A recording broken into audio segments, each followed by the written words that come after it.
Hey guys, welcome back and thank you once again for tuning into Dan Kavanagh Photography. So much appreciated. Back on the film kick again. I really do enjoy shooting film. As timely and costly as it is, it's just something I really enjoy. I want to talk about the Canon AE-1 program. This particular camera, it's kind of special to me because when I was a kid, I wanted one of these so bad. This was my dream camera. I was, I don't know, maybe 10 or 11 years old. Really loved photography then. Didn't know anything about it. I just thought if I had this camera, that would make me a pro and I would get great pictures. Certainly the camera had that capability, but certainly I didn't at the time. Fortunately, I never got one. I never got an SLR as a kid, but you know, that's just how it goes. My uncle had one. And I thought it was such the coolest camera. And this particular camera means a lot to me because not only is it the dream camera I wanted when I was a kid that I now have, but this is my uncle's camera. I had purchased one on eBay and it worked, but it was obnoxiously loud, sounded like crap, which I'll talk about in a minute. So I wanted one with that I thought would have been better taken care of. I ended up selling that one. So I called up my uncle, said, hey man, you still got the camera? Would you be interested in selling it? He says, nah, I'm not going to sell that thing. But I'll tell you what, I'll give it to you. So he gave me the camera with several lenses and all the other stuff. So this means a lot to me. And so I want to thank my Uncle Steve for that. But blast ahead 40 years, as I got back into film photography, you know, lots of these types of old cameras they're all over the place and they're inexpensive. So is this the best camera to buy if you want to get into 35mm film photography? I don't know. So I've put maybe 6 or 8 rolls through it, and so far so good.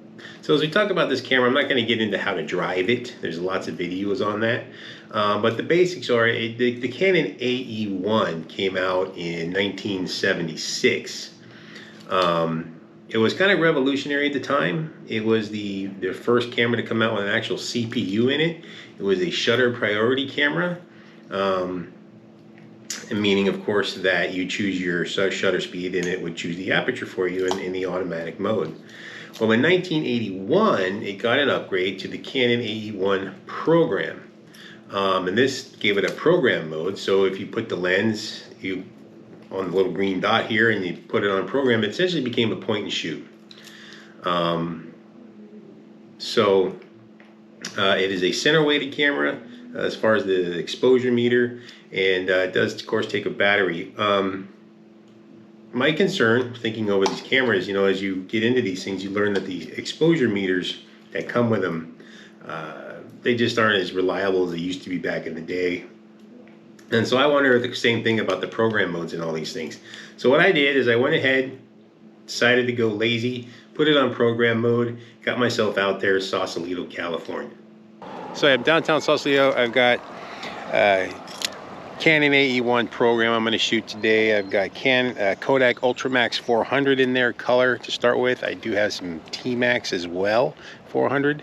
Sausalito. It is a kind of a rich artist enclave just north of San Francisco. It's literally the first town after you cross the Golden Gate Bridge headed north. It's a really neat little town right on the bay.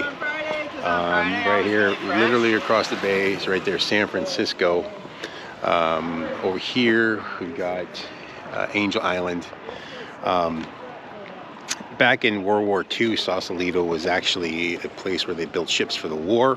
Long before me, I've only known it as kind of an artsy-fartsy, quote-unquote Marinite kind of a town. It's all about tourism here. Really high, expensive real estate. Lots of art shops, lots of boutique-y shopping, lots of restaurants. It's also got a marina. You can come down here, you take ferries to different parts of the bay. Commuters it's to skip the Golden Gate Bridge and the parking in San Francisco. Commuters will come here and park and take the ferry over. But it's a crazy town, not a lot of streets. It's really small, very quaint, very cute. but it's really is a tourist trap. Getting through here is really difficult on the weekends when it's busy. But it's a great place to eat and hang out for a little bit. If you want to stop through, don't want to go to the city, you got Marin Headlands and the Golden Gate Bridge just over the hill. So you know, it's not that bad. So I am downtown to do some street photography with the Canon AE-1 program. Now it's Sunday morning, 8 o'clock. So not a lot is open. It was actually easy to find parking, which is usually a nightmare. And I actually got a spot that's unmetered right now. It's 2-hour parking, and they enforce it strictly here. I know the hard way. Anyway, this will be the opportunity to actually take some of the cool architecture and things like that without a ton of people and cars around. So let's go get her done.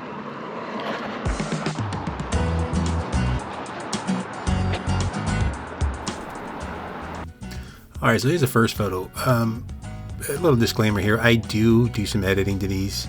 My photos usually I'll add some contrast, fix a horizon line, a little bit of things like that. But obviously I'm shooting film. I want the film look. Now I was using Kodak Ultra 400. It's really a daylight balanced film that's supposed to render colors sort of as you naturally see them. So in this particular case, it actually came out much grainier than I expected it to. And I found that to be the case with all the images that were sort of pointed towards the ocean and the sky. Now, it was a tough exposure, especially for an old camera. I mean, a DSLR or mirrorless could have the same problem, because even it was overcast, but it was still a really bright sky. It reflected in the water, obviously, and then it got the dark stuff that's on the right side. Overall, I wasn't too displeased with the exposure, but I did find that and I don't know a lot of the science behind film, I'm trying to learn, but the overexposure obviously made it much grainier than I expected. Don't mind the image really, but I would definitely add some contrast and bring those skies down just a little bit.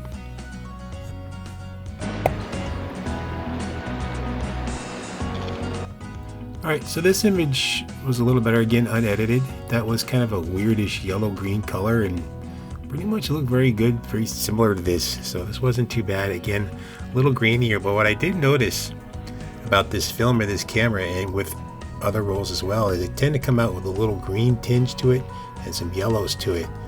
And you would normally maybe blame the processing, but I've had lots of things processed. I use the darkroom down in Southern California. That's not usually the case, but running things through this camera, they tend to have that kind of hue to them. Now, it could be the film, of course. It is expired. I actually bought this stuff new. It's been in the fridge the whole time. I didn't even realize it expired, how long I've had it, but it's 2 years old. Could definitely play into the green color. I have run some more rolls through 2 different cameras to see if in fact it is the film, but I don't know if the program mode or whatever would cause any kind of greenish tint to the images. Anyway, it's just a shot of this particular building, and it's okay.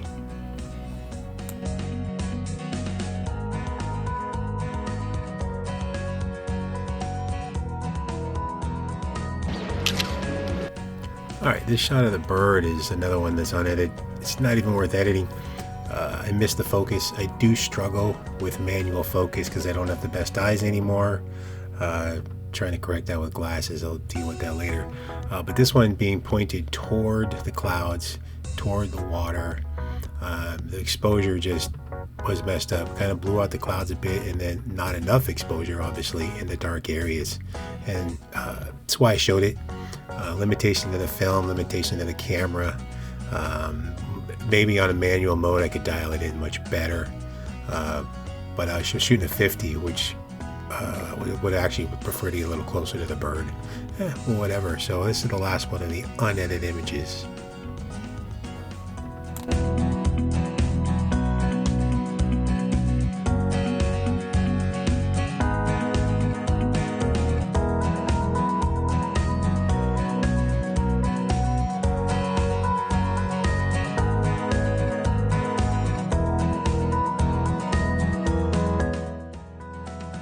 is Sausalito. These images are edited. I added a little bit of contrast, fix a horizon line. Some of them needed the color adjustments. Some of them were just too yellow or green. So I added a little bit of that. And if the sky was really blown out, I went ahead and just brought that down a bit. But overall, I think they look pretty good. That bakery was fantastic. Try to stay away from that stuff these days, but it's so good. It was early in the morning, so it was all fresh. It was awesome.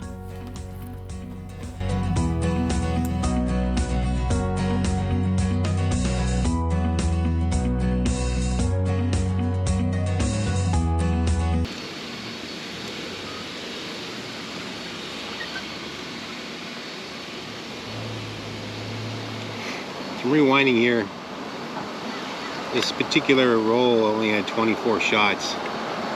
Doesn't really make sense to buy film with just 24 because it costs the same to develop 36 as it does 24. That's my pro tip. Don't know why a 24 is probably got a deal on it. Whatever.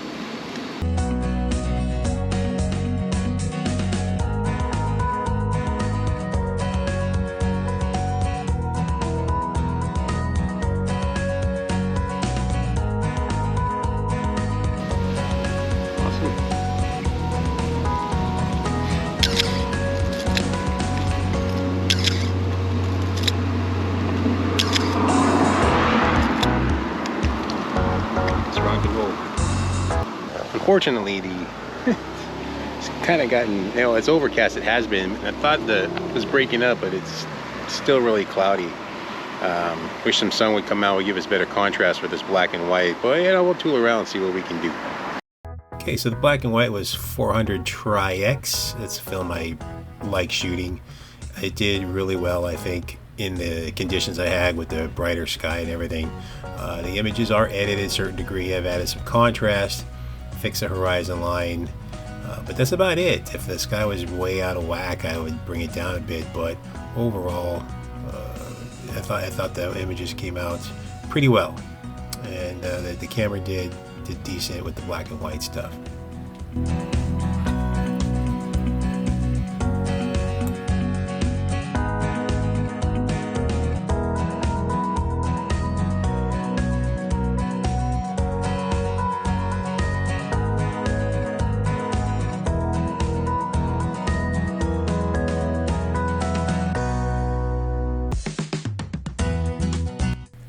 Alright, saved my favorite picture for last.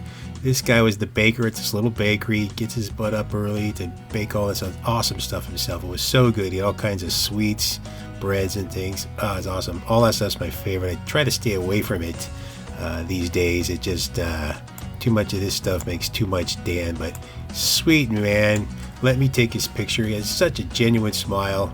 It was great. Now, I missed the focus. Just because I was trying to hurry, he was sitting there smiling for me. But this is a completely unedited image.